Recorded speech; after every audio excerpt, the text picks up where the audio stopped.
అప్పుడు దేవుడు నీ పక్షాన్ని నుండి దుష్టుడిని కలిగి సైతం నీ పాదాలు ఏర్పడేస్తాడు. నీకు విరోధులైన వారు నీ పక్షం వారైతారు. Praise the Lord. ఎప్పుడది జరుగుతుంది? నీవు దేవుణ్ణి నమ్మే విషయంలో, నెక్స్ట్ దేవుణ్ణి ప్రేమించే విషయంలో మోస్ట్ ఇంట్రెస్ట్,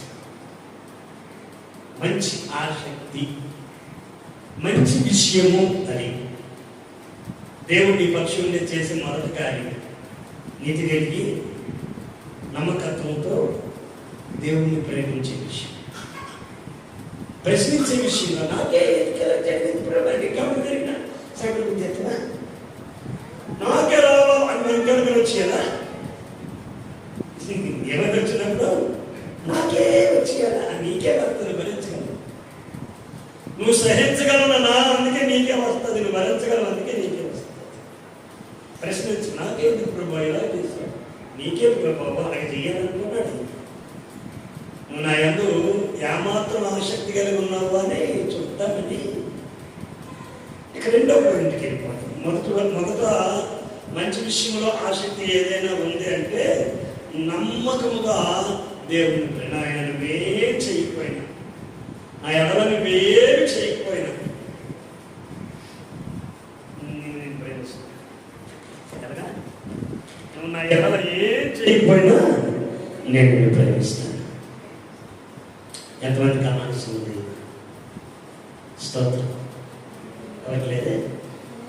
ఉంటే వాక్యం మీద కలగలుగుతుంది. ఇంకొకరికి వచ్చింది ఆ మనసు లేదు నీకు. ప్రెసిడెంట్ పగలంతా నీ పని పాటు వ్యవసాయం చేస్తావు.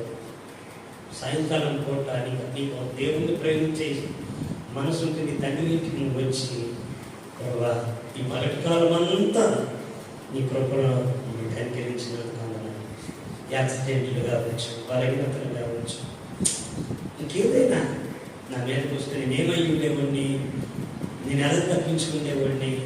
కాబట్టి కృతజ్ఞతగా హృదయపూర్వకంగా నమ్మకమైన దేవుని ప్రేమతో వస్తారు చూడు, వారికి సైతాను కూడా అడ్డుబాటు. అందుకే ఈశ్వరుడు ఆసక్తి కలిగి ఉంది. ఇది మొదటి పాయింట్. అంతేనా? ఇది ఒక మంచి విషయం.